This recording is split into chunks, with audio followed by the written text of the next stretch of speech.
calm down because I was telling him, I was like, I want them to hit me. He was protecting me from getting hit by a car, and we can talk with our minds. So, and I'm telling them, I'm like, I want them to hit me.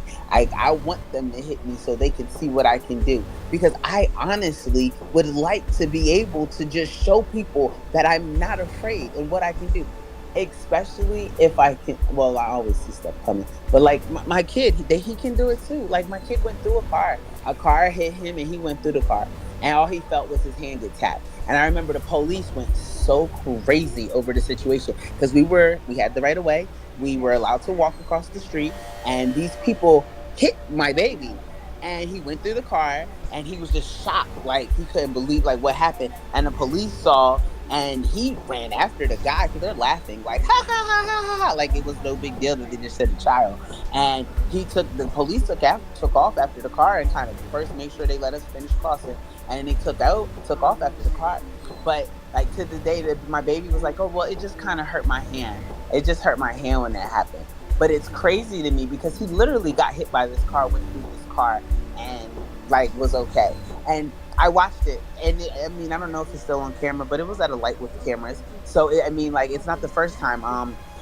Like I said, I got shot in my head through the back windshield of my vehicle, and then it went straight out of my head to where at one point, like now it's gotten better. I could always feel where the bullet went in and where it exited out, and then to where it kind of went like it looks like it went over my head, but it didn't go over my head. I died in front of my ex-husband, and he watched me die, and I like Weekend at Bernie's type deal, shook myself back to life, like literally just kind of just like how Weekend at Bernie's, whenever you play music for him, he started dancing. I dropped. I remember dying. Like literally, boom, I get shot in the head, and then boom, now I'm dead. And then it was just getting up. Like right after I died, just time to get back up. Now I'm alive again. And we drive off, and like we're talking about it, and he's like, "You're good." I'm like, yeah. He's like, "Everything feel alright?" I'm like, "Yeah, like just regular stuff." Like. And people have been wanting to test this theory, and I've been wanting people to test this theory because every time I have any type of close death encounter, I always come back more powerful. And it sounds crazy, and it sounds like you're just welcoming some type of issues, but it's not that. It's just like people are not that big of a bully, and we're a lot more powerful than we give ourselves credit for. We've been manipulated in our mind to feel, even you say that, like we don't have any power, but you have every bit of power. Like that's why these people do these things, because they recognize their power. Now, whenever we're talking about this, though, like I don't know if you're aware of it, but you know about the Unabomber, right?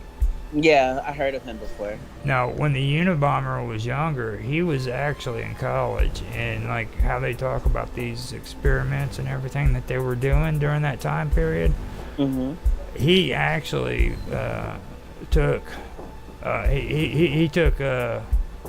He was a part of it. He went in there. He helped develop them. No, he went in there and he did the testing and stuff. So, like, he ends up becoming a Unabomber, and then later on they find out, whoa, hold on, man, years before all this stuff happened, he actually was a subject in the freaking same experiments that were taking place on college campuses for MK Ultra. Just like Osama bin Laden was the true terrorist, but he was trained by us. Like I said, we have to have someone to point fingers to, even if at one point in time you were on our side. Like I said, people sell out for anything. If it's status, if it's notoriety, all these people have little areas to where they live. Half the people that we think are dead are not dead. Even if you look at Jeffrey Epstein's death, he's not dead. There's no way he could have hung himself. I mean, he was too tall to be able to hang himself. Like he would have, no matter what, his feet would have touched the ground. And no one's paying attention to these aspects. It's just like, oh no, they're telling us he's dead. It's no big deal. Well, it kind of is a big deal because kids are still going, oh my gosh, where did I read that it just happened? And there was like a bunch of kids that just all of a sudden they turned up missing. Like, it was so recent. Oh, man, I wish I would have took the notes down on it. Well, now, Epstein, okay, another thing, too, like, they found out that Epstein, like, you know how that nobody knew his face until all that stuff started? The thing that is weird about that is they found out that these tabloids had all that information. It was all collected, and they held it back so that they could freaking get power from it if they had secrets. Blackmail and money. Epstein pays for him to be able to be hidden, to be able to kind of go under the radar. Now it's to the point to where people can just like, oh, you're just lying. So they control the media, they control the narrative to make you sound like you're crazy for believing in quote unquote the Illuminati. But it's not the Illuminati that are doing these things. These are different type of sectors in which they're nobody looks at the freaking tabloids though. You know what I'm saying? Because of course not, because you know that it's not supposedly nonsense. Well, they put out all the nonsense so that all the people on who's watching TV and listening to what's being on the magazines are just they whatever. Think that's the legitimate stuff. Have you seen the Men in Black? When the Men in Black, he said the tabloids is where you get your real news from, though, because see, that's the stuff that everyone ignores. So the real stuff is actually in the tabloids. And granted, if we're telling you never to believe the tabloids, that's the narrative. So anything they put out is discredited, even if it's true. Well, that's who I need to talk to. They've got stories that they're holding back on because freaking they can make money off of it. They can get influence from it. So, I mean, they literally have caches and caches of freaking information about celebrities, politicians, all that they refuse to freaking publish because that gives them power. That's a secret that nobody knows about. You know what I mean? Blackmailing them to say, hey, if you don't do this, I'm going to tell this about you. If you don't let me shake your hand at this event, then these people are going to see these pictures of you hugging this 13-year-old and taking her to your hotel. Exactly. Stuff like that. Yeah. I can only imagine. You just put a really good idea in my head, though. Unintentionally, it's not your fault. The acts that I do are no reflection of Roger. But, yeah.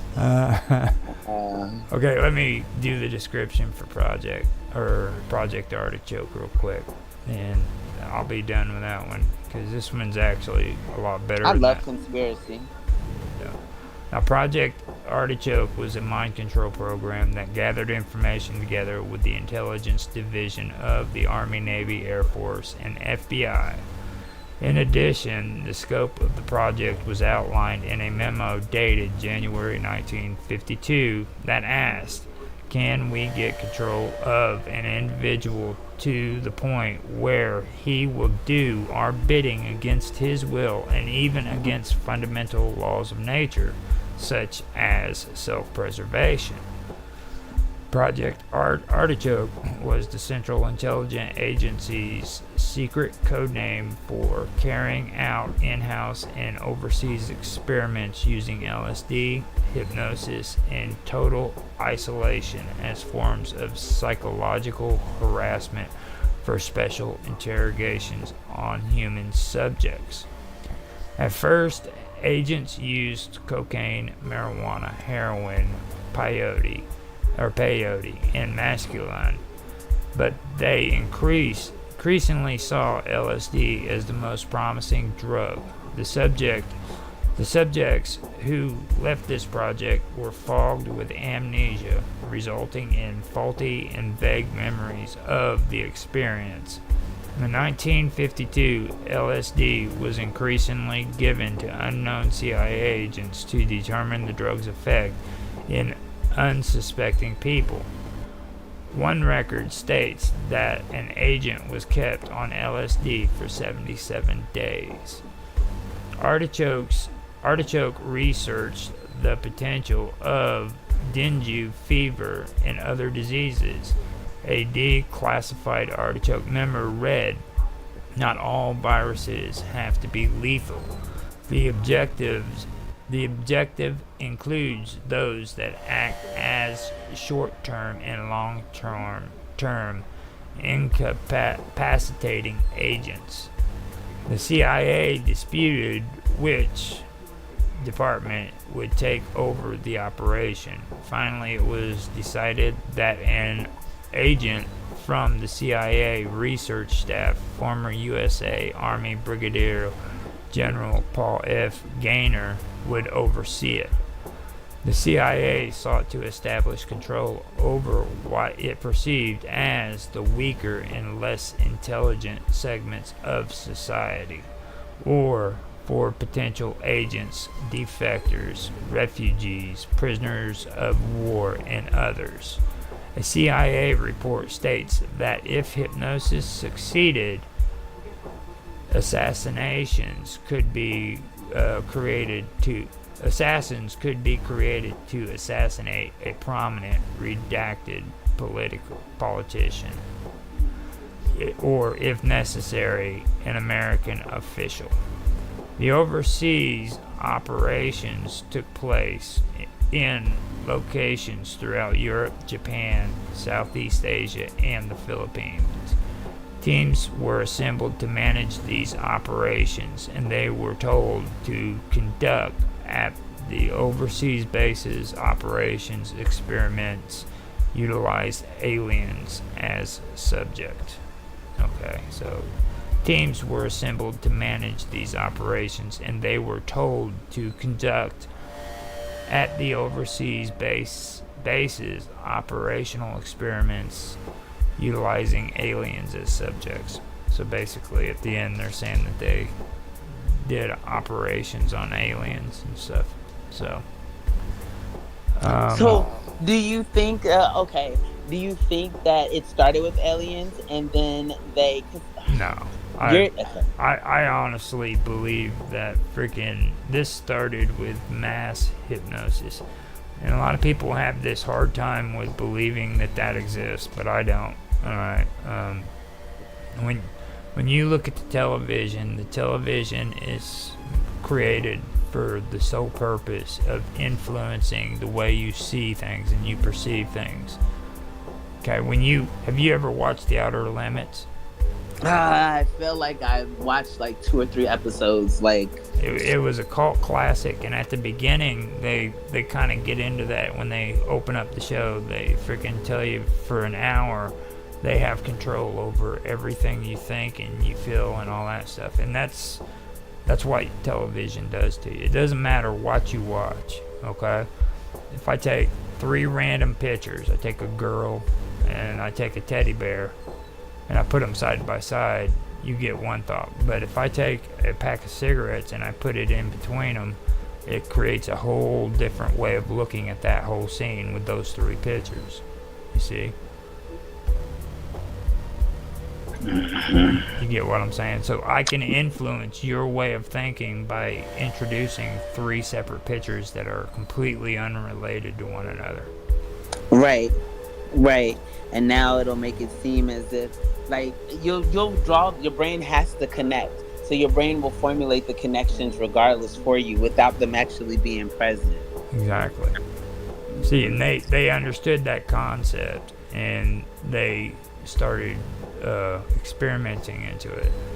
Now, it's just like now, you see these freaking beautiful skyscrapers, and you see these freaking nice paved roads underneath them, and you think, man, this is great. This is amazing. Look how far humans have gone. We're just the greatest freaking thing that ever freaking hit the universe. You know what I mean? And the reason why you believe that is because you see all these great structures that we've created.